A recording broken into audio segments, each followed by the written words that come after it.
All right, congratulations. We have succeeded in finishing chapter 6. Moving on to chapter 7.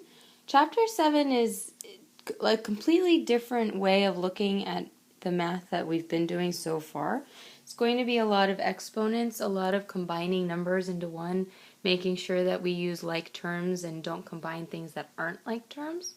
So we're going to start out chapter 7 with a bit of a review on integer and how they work with exponents. Please take notes on this video and then bring them to class tomorrow. That's how you'll get credit for this video, since I won't be there. Okay, first, the little number that's in the top part of the top right, that's called the exponent, and the number that has the exponent is called the base. Hopefully this sounds familiar. So it's always base with an exponent. Okay, we're not in subscripts anymore. It's a superscript and it's an exponent. Here are the rules. I just chose the number 5, or actually your book did, as an example. It could have been any non-zero number here. It could have been any integer. 5 squared means 5 times 5. So it's 25. It's not 5 times 2. It's 5 2 times. 5 to the first power is just 1 5. So that's that's 5. 5 to the 0 is 1. It's a special case. Anytime you have a number with an exponent of 0, the answer is just 1.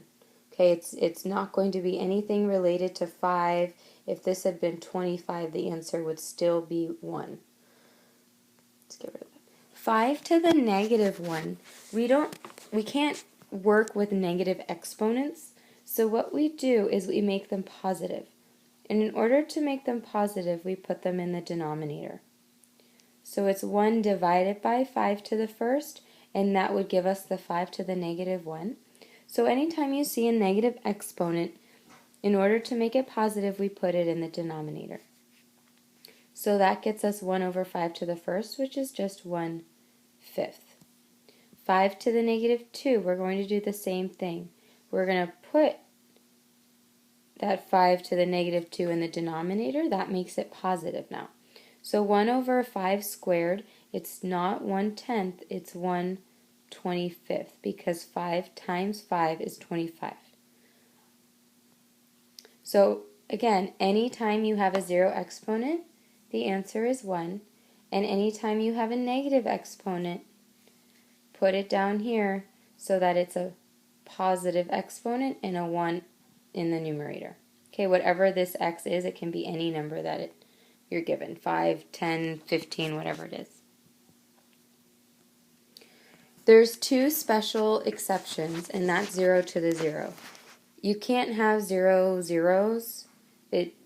It doesn't make any sense. So this is undefined. We can't do this.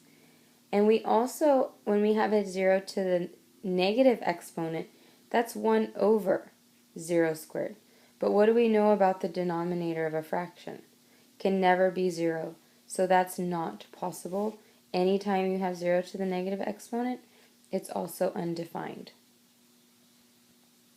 Okay, so those are 2 special cases. And again, it's because it's a 0 and we can't have zeros in the denominator, ever. Let's try 2 examples. Example 1, they're short little word story questions. 1 cup is 2 to the negative 4th gallons. Simplify.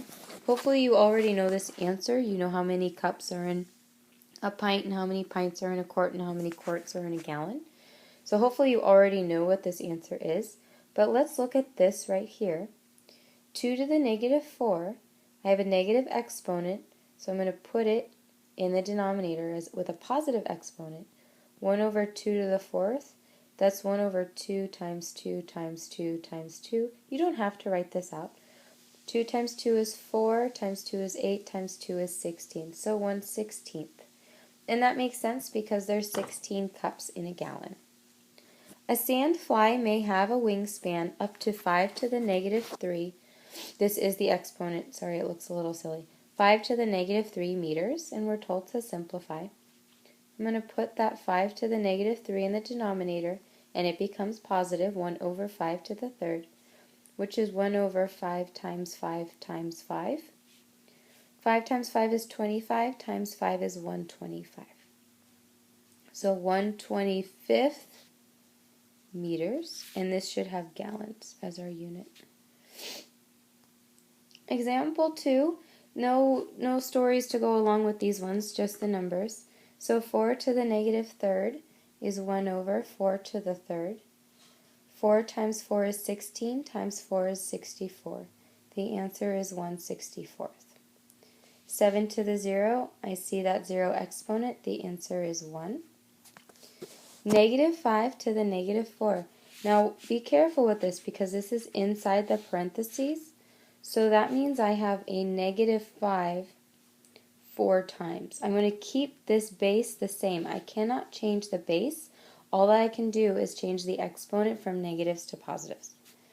So 1 over, now this is a negative 5 4 times. So negative 5 times negative 5 is a positive 25. 25 times a negative 5. Let's see, 25 times the negative 5 would be a negative 125. Negative 125, times another negative 5 is positive. So we're positive 625. Okay, if you can't do this in your head or if you don't have those numbers memorized, just do it off to the side. Negative 5 times negative 5 times negative 5 times negative 5 is a positive 625. It's in the denominator, 1 over 625. 2 more. Negative 5 to the negative 4. Now this time, I don't have parentheses. My base is 5. This right here, it's like a negative 1 attached to it. So it becomes negative 1 over 5 to the 4th.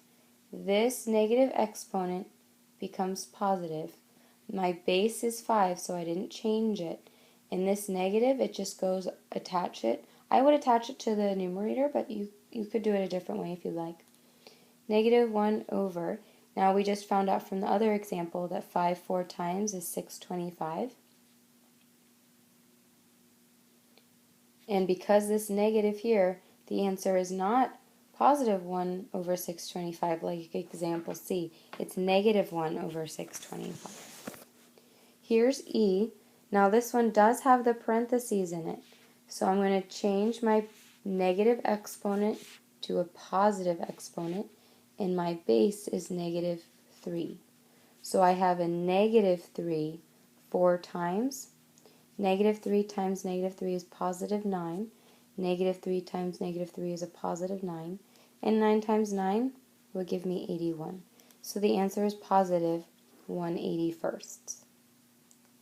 Alright, it's your turn. Please do the check it outs on page 395 to A, B, C, and D. Then bring this to class tomorrow so it can be stamped and then you'll all get credit for it. Alright, thanks everyone, and I hope the test went well today. I'll see you on Thursday. Bye.